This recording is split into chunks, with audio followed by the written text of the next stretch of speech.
श्रीविष्णुद्वादशनामस्तोत्रम्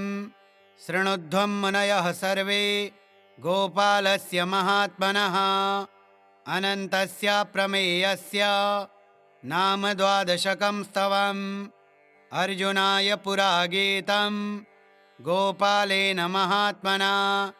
द्वारकायां प्रार्थयते यशोदायाश्च सन्निधौ जानुभ्यामपि धावन्तं बाहुभ्यामतिसुन्दरं सकुण्डलालकं बालं गोपालं चिन्तयेद्बुधा प्रथमं तु हरिं वन्द्यं द्वितीयं केशवं तथा तृतीयं पद्मनाभं तु चतुर्थं वामनं तथा पञ्चमं वेदगर्भं च षष्ठं तु मधुसूदनं सप्तमं वासुदेवं च वाराहं चाष्टमं तथा नवमं पुण्डरीकाक्षं दशमं तु जनार्दनं कृष्णमेकादशं प्रोक्तं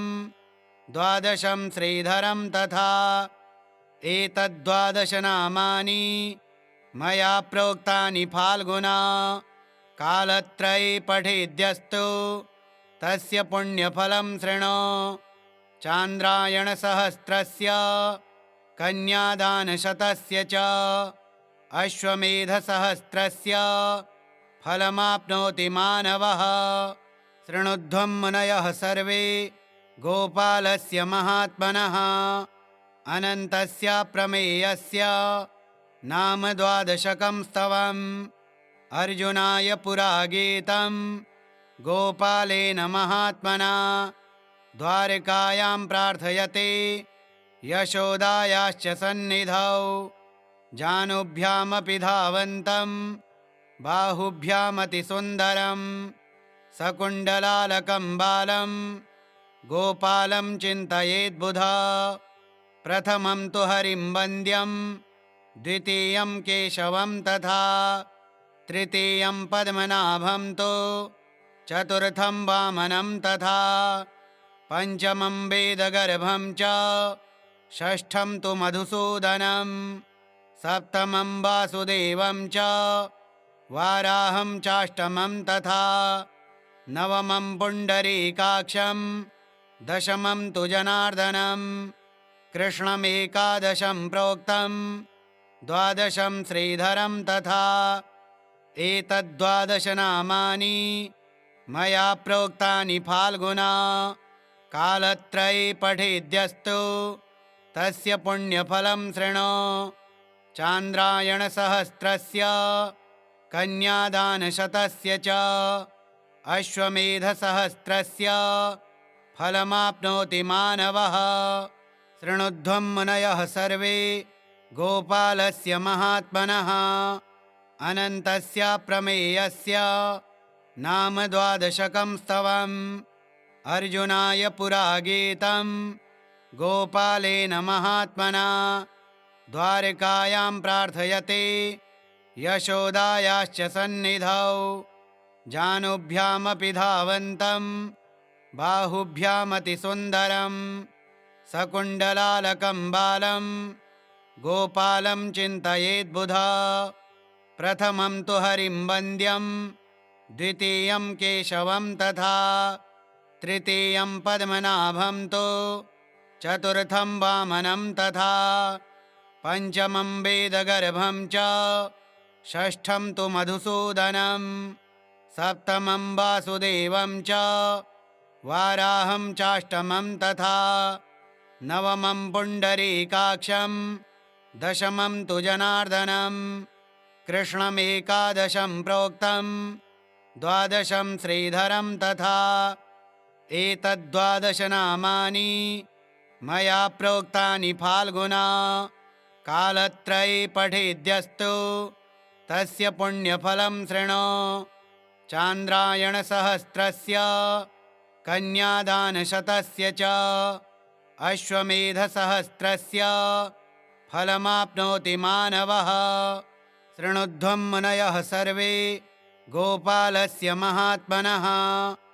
अनन्तस्य प्रमेयस्य नाम द्वादशकं स्तवम् अर्जुनाय पुरा गीतं गोपालेन महात्मना द्वारकायां प्रार्थयते यशोदायाश्च सन्निधौ जानुभ्यामपि धावन्तं बाहुभ्यामतिसुन्दरं सकुण्डलालकं बालं गोपालं चिन्तयेद्बुधा प्रथमं तु हरिं वन्द्यं द्वितीयं केशवं तथा तृतीयं पद्मनाभं तु चतुर्थं वामनं तथा पञ्चमं वेदगर्भं च षष्ठं तु मधुसूदनं सप्तमं वासुदेवं च वाराहं चाष्टमं तथा नवमं पुण्डरीकाक्षं दशमं तु जनार्दनं कृष्णमेकादशं प्रोक्तं द्वादशं श्रीधरं तथा एतद्द्वादश नामानि मया प्रोक्तानि फाल्गुना कालत्रये पठेद्यस्तु तस्य पुण्यफलं शृणु चान्द्रायणसहस्रस्य कन्यादानशतस्य च अश्वमेधसहस्रस्य फलमाप्नोति मानवः शृणुध्वं मुनयः सर्वे गोपालस्य महात्मनः अनन्तस्य प्रमेयस्य नाम द्वादशकं स्तवम् अर्जुनाय पुरा गीतं गोपालेन महात्मना द्वारकायां प्रार्थयते यशोदायाश्च सन्निधौ जानुभ्यामपि धावन्तं बाहुभ्यामतिसुन्दरं सकुण्डलालकं बालं गोपालं चिन्तयेद्बुधा प्रथमं तु हरिं वन्द्यं द्वितीयं केशवं तथा तृतीयं पद्मनाभं तु चतुर्थं वामनं तथा पञ्चमं वेदगर्भं च षष्ठं तु मधुसूदनं सप्तमं वासुदेवं च वाराहं चाष्टमं तथा नवमं पुण्डरीकाक्षं दशमं तु जनार्दनं कृष्णमेकादशं प्रोक्तं द्वादशं श्रीधरं तथा एतद्द्वादश नामानि मया प्रोक्तानि फाल्गुना कालत्रये पठेद्यस्तु तस्य पुण्यफलं शृणु चान्द्रायणसहस्रस्य कन्यादानशतस्य च अश्वमेधसहस्रस्य फलमाप्नोति मानवः शृणुध्वं मुनयः सर्वे गोपालस्य महात्मनः अनन्तस्य प्रमेयस्य नाम द्वादशकं स्तवम् अर्जुनाय पुरा गीतं गोपालेन महात्मना द्वारकायां प्रार्थयते यशोदायाश्च सन्निधौ जानुभ्यामपि धावन्तं बाहुभ्यामतिसुन्दरं सकुण्डलालकं बालं गोपालं चिन्तयेद्बुधा प्रथमं तु हरिं वन्द्यं द्वितीयं केशवं तथा तृतीयं पद्मनाभं तु चतुर्थं वामनं तथा पञ्चमं वेदगर्भं च षष्ठं तु मधुसूदनं सप्तमं वासुदेवं च वाराहं चाष्टमं तथा नवमं पुण्डरीकाक्षं दशमं तु जनार्दनं कृष्णमेकादशं प्रोक्तं द्वादशं श्रीधरं तथा एतद्द्वादश नामानि मया प्रोक्तानि फाल्गुना कालत्रये पठेद्यस्तु तस्य पुण्यफलं शृणु चान्द्रायणसहस्रस्य कन्यादानशतस्य च अश्वमेधसहस्रस्य फलमाप्नोति मानवः शृणुध्वं मुनयः सर्वे गोपालस्य महात्मनः अनन्तस्य प्रमेयस्य नाम द्वादशकं स्तवम् अर्जुनाय पुरा गीतं गोपालेन महात्मना द्वारकायां प्रार्थयते यशोदायाश्च सन्निधौ जानुभ्यामपि धावन्तं बाहुभ्यामतिसुन्दरं सकुण्डलालकं बालं गोपालं चिन्तयेद्बुधा प्रथमं तु हरिं वन्द्यं द्वितीयं केशवं तथा तृतीयं पद्मनाभं तु चतुर्थं वामनं तथा पञ्चमं वेदगर्भं च षष्ठं तु मधुसूदनं सप्तमं वासुदेवं च वाराहं चाष्टमं तथा नवमं पुण्डरीकाक्षं दशमं तु जनार्दनं कृष्णमेकादशं प्रोक्तं द्वादशं श्रीधरं तथा एतद्वादश नामानि मया प्रोक्तानि फाल्गुना कालत्रये पठेद्यस्तु तस्य पुण्यफलं शृणु चान्द्रायणसहस्रस्य कन्यादानशतस्य च अश्वमेधसहस्रस्य फलमाप्नोति मानवः शृणुध्वं मुनयः सर्वे गोपालस्य महात्मनः अनन्तस्य प्रमेयस्य नाम द्वादशकं स्तवम् अर्जुनाय पुरा गीतं गोपालेन महात्मना द्वारकायां प्रार्थयते यशोदायाश्च सन्निधौ जानुभ्यामपि धावन्तं बाहुभ्यामतिसुन्दरं सकुण्डलालकं बालं गोपालं चिन्तयेद्बुधा प्रथमं तु हरिं वन्द्यं द्वितीयं केशवं तथा तृतीयं पद्मनाभं तु चतुर्थं वामनं तथा पञ्चमं वेदगर्भं च षष्ठं तु मधुसूदनं सप्तमं वासुदेवं च वाराहं चाष्टमं तथा नवमं पुण्डरीकाक्षं दशमं तु जनार्दनं कृष्णमेकादशं प्रोक्तं द्वादशं श्रीधरं तथा एतद्वादश नामानि मया प्रोक्तानि फाल्गुना कालत्रये पठेद्यस्तु तस्य पुण्यफलं शृणु चान्द्रायणसहस्रस्य कन्यादानशतस्य च अश्वमेधसहस्रस्य फलमाप्नोति मानवः शृणुध्वं मुनयः सर्वे गोपालस्य महात्मनः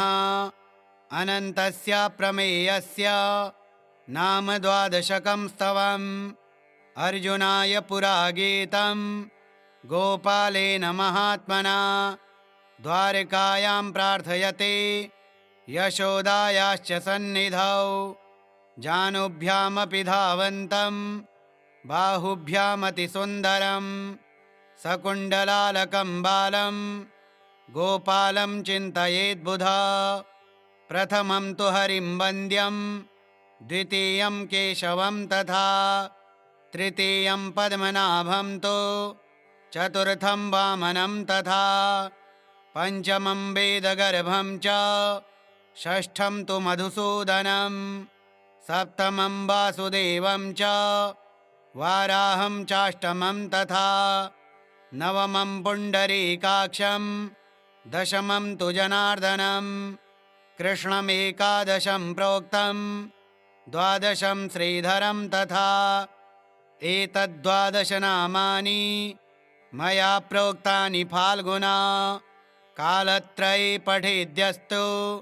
तस्य पुण्यफलं शृणु चान्द्रायणसहस्रस्य कन्यादानशतस्य च अश्वमेधसहस्रस्य फलमाप्नोति मानवः शृणुध्वं मुनयः सर्वे गोपालस्य महात्मनः अनन्तस्य प्रमेयस्य नाम द्वादशकं स्तवम् अर्जुनाय पुरा गीतं गोपालेन महात्मना द्वारकायां प्रार्थयते यशोदायाश्च सन्निधौ जानुभ्यामपि धावन्तं बाहुभ्यामतिसुन्दरं सकुण्डलालकं बालं गोपालं चिन्तयेद्बुधा प्रथमं तु हरिं वन्द्यं द्वितीयं केशवं तथा तृतीयं पद्मनाभं तु चतुर्थं वामनं तथा पञ्चमं वेदगर्भं च षष्ठं तु मधुसूदनं सप्तमं वासुदेवं च वाराहं चाष्टमं तथा नवमं पुण्डरीकाक्षं दशमं तु जनार्दनं कृष्णमेकादशं प्रोक्तं द्वादशं श्रीधरं तथा एतद्द्वादश नामानि मया प्रोक्तानि फाल्गुना कालत्रये पठेद्यस्तु तस्य पुण्यफलं शृणु चान्द्रायणसहस्रस्य कन्यादानशतस्य च अश्वमेधसहस्रस्य फलमाप्नोति मानवः शृणुध्वं मुनयः सर्वे गोपालस्य महात्मनः अनन्तस्य प्रमेयस्य नाम द्वादशकं स्तवम् अर्जुनाय पुरा गीतं गोपालेन महात्मना द्वारकायां प्रार्थयते यशोदायाश्च सन्निधौ जानुभ्यामपि धावन्तं बाहुभ्यामतिसुन्दरं सकुण्डलालकं बालं गोपालं चिन्तयेद्बुधा प्रथमं तु हरिं वन्द्यं द्वितीयं केशवं तथा तृतीयं पद्मनाभं तु चतुर्थं वामनं तथा पञ्चमं वेदगर्भं च षष्ठं तु मधुसूदनं सप्तमं वासुदेवं च वाराहं चाष्टमं तथा नवमं पुण्डरीकाक्षं दशमं तु जनार्दनं कृष्णमेकादशं प्रोक्तं द्वादशं श्रीधरं तथा एतद्द्वादश नामानि मया प्रोक्तानि फाल्गुना कालत्रये पठेद्यस्तु तस्य पुण्यफलं शृणु चान्द्रायणसहस्रस्य कन्यादानशतस्य च अश्वमेधसहस्रस्य फलमाप्नोति मानवः शृणुध्वं मुनयः सर्वे गोपालस्य महात्मनः अनन्तस्य प्रमेयस्य नाम द्वादशकं स्तवम् अर्जुनाय पुरा गीतं गोपालेन महात्मना द्वारकायां प्रार्थयते यशोदायाश्च सन्निधौ जानुभ्यामपि धावन्तं बाहुभ्यामतिसुन्दरं सकुण्डलालकं बालं गोपालं चिन्तयेद्बुधा प्रथमं तु हरिं वन्द्यं द्वितीयं केशवं तथा तृतीयं पद्मनाभं तु चतुर्थं वामनं तथा पञ्चमं वेदगर्भं च षष्ठं तु मधुसूदनं सप्तमं वासुदेवं च वाराहं चाष्टमं तथा नवमं पुण्डरीकाक्षं दशमं तु जनार्दनं कृष्णमेकादशं प्रोक्तं द्वादशं श्रीधरं तथा एतद्द्वादश नामानि मया प्रोक्तानि फाल्गुना कालत्रये पठेद्यस्तु तस्य पुण्यफलं शृणु चान्द्रायणसहस्रस्य कन्यादानशतस्य च अश्वमेधसहस्रस्य फलमाप्नोति मानवः शृणुध्वं मुनयः सर्वे गोपालस्य महात्मनः अनन्तस्य प्रमेयस्य नाम द्वादशकं स्तवम् अर्जुनाय पुरा गीतं गोपालेन महात्मना द्वारकायां प्रार्थयते यशोदायाश्च सन्निधौ जानुभ्यामपि धावन्तं बाहुभ्यामतिसुन्दरं सकुण्डलालकं बालं गोपालं चिन्तयेद्बुधा प्रथमं तु हरिं वन्द्यं द्वितीयं केशवं तथा तृतीयं पद्मनाभं तु चतुर्थं वामनं तथा पञ्चमं वेदगर्भं च षष्ठं तु मधुसूदनं सप्तमं वासुदेवं च वाराहं चाष्टमं तथा नवमं पुण्डरीकाक्षं दशमं तु जनार्दनं कृष्णमेकादशं प्रोक्तं द्वादशं श्रीधरं तथा एतद्द्वादश नामानि मया प्रोक्तानि फाल्गुना कालत्रये पठेद्यस्तु तस्य पुण्यफलं शृणु चान्द्रायणसहस्रस्य कन्यादानशतस्य च अश्वमेधसहस्रस्य फलमाप्नोति मानवः शृणुध्वं मुनयः सर्वे गोपालस्य महात्मनः अनन्तस्य प्रमेयस्य नाम द्वादशकं स्तवम् अर्जुनाय पुरा गीतं गोपालेन महात्मना द्वारकायां प्रार्थयते यशोदायाश्च सन्निधौ जानुभ्यामपि धावन्तं बाहुभ्यामतिसुन्दरं सकुण्डलालकं बालं गोपालं चिन्तयेद्बुधा प्रथमं तु हरिं वन्द्यं द्वितीयं केशवं तथा तृतीयं पद्मनाभं तु चतुर्थं वामनं तथा पंचमं वेदगर्भं च षष्ठं तु मधुसूदनं सप्तमं वासुदेवं च वाराहं चाष्टमं तथा नवमं पुण्डरीकाक्षं दशमं तु जनार्दनं कृष्णमेकादशं प्रोक्तं द्वादशं श्रीधरं तथा एतद्द्वादश नामानि मया प्रोक्तानि फाल्गुना कालत्रये पठेद्यस्तु तस्य पुण्यफलं शृणु चान्द्रायणसहस्रस्य कन्यादानशतस्य च अश्वमेधसहस्रस्य फलमाप्नोति मानवः शृणुध्वं मुनयः सर्वे गोपालस्य महात्मनः अनन्तस्य प्रमेयस्य नाम द्वादशकं स्तवम् अर्जुनाय पुरा गीतं गोपालेन महात्मना द्वारकायां प्रार्थयते यशोदायाश्च सन्निधौ जानुभ्यामपि धावन्तं बाहुभ्यामतिसुन्दरं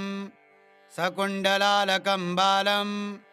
गोपालं चिन्तयेद्बुधा प्रथमं तु हरिं वन्द्यं द्वितीयं केशवं तथा तृतीयं पद्मनाभं तु चतुर्थं वामनं तथा पंचमं वेदगर्भं च षष्ठं तु मधुसूदनं सप्तमं वासुदेवं च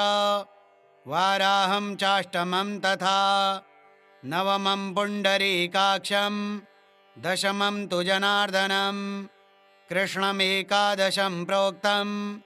द्वादशं श्रीधरं तथा एतद्द्वादश नामानि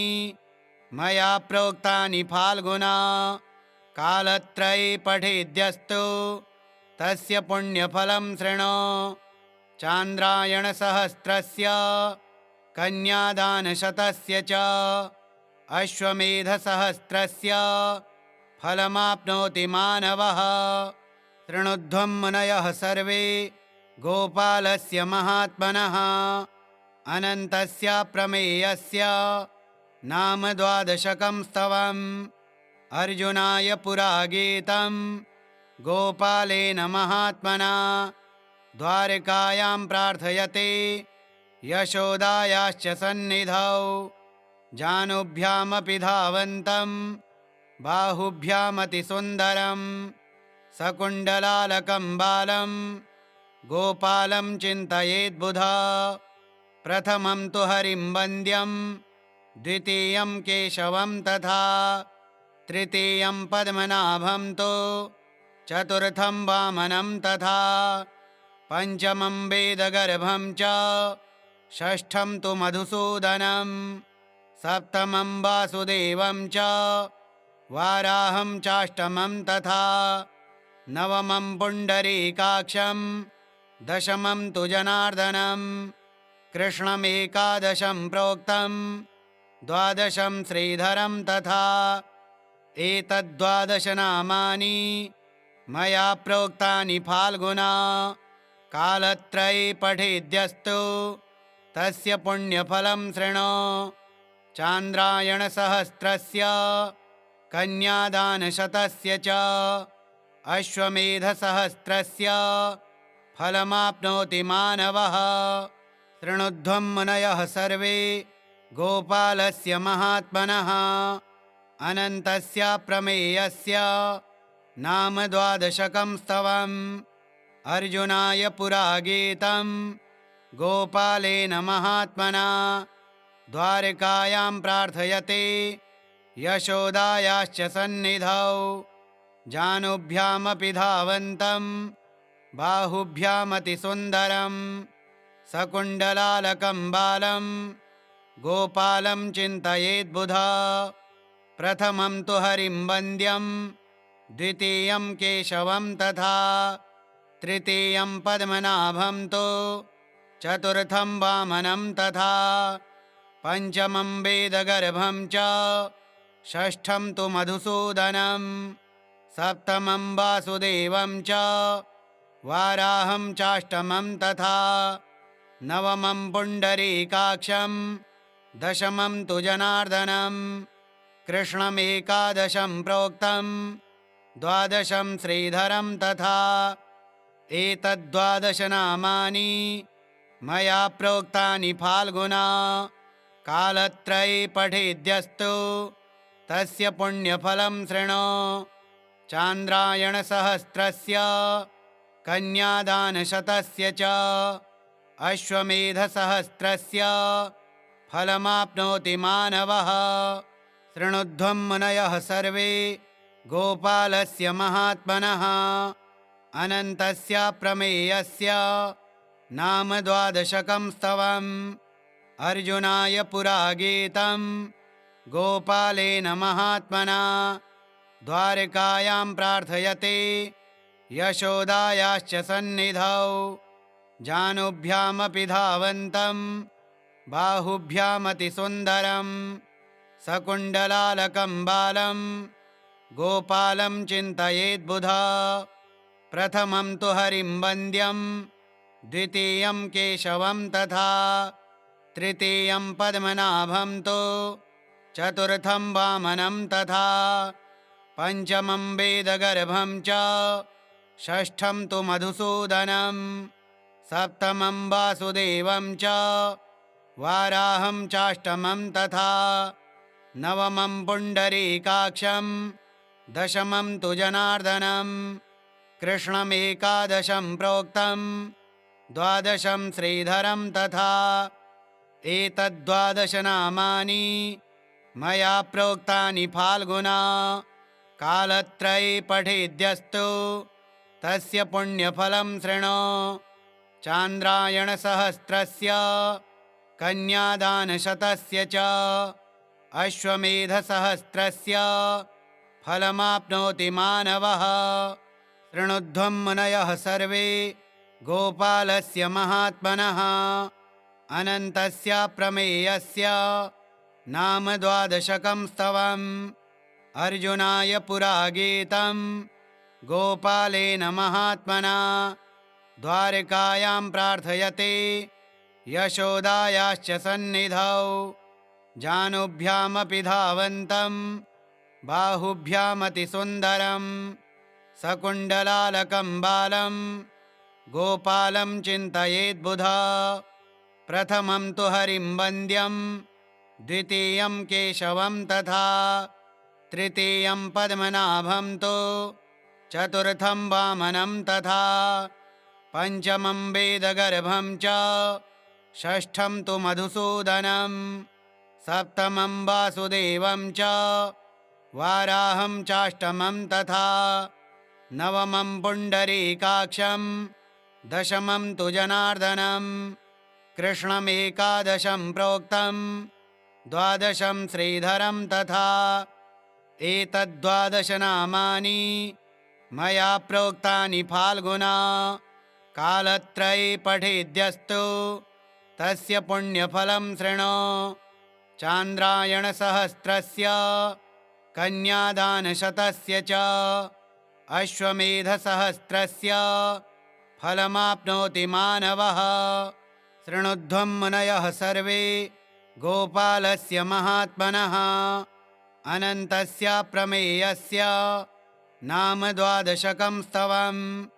अर्जुनाय पुरा गीतं गोपालेन महात्मना। द्वारकायां प्रार्थयते यशोदायाश्च सन्निधौ। जानुभ्यामपि धावन्तं बाहुभ्यामतिसुन्दरं। सकुण्डलालकं बालं गोपालं चिन्तयेद्बुधा। प्रथमं तु हरिं वन्द्यं द्वितीयं केशवं तथा तृतीयं पद्मनाभं तु चतुर्थं वामनं तथा पञ्चमं वेदगर्भं च षष्ठं तु मधुसूदनं सप्तमं वासुदेवं च वाराहं चाष्टमं तथा नवमं पुण्डरीकाक्षं दशमं तु जनार्दनं कृष्णमेकादशं प्रोक्तं द्वादशं श्रीधरं तथा एतद्12 नामानि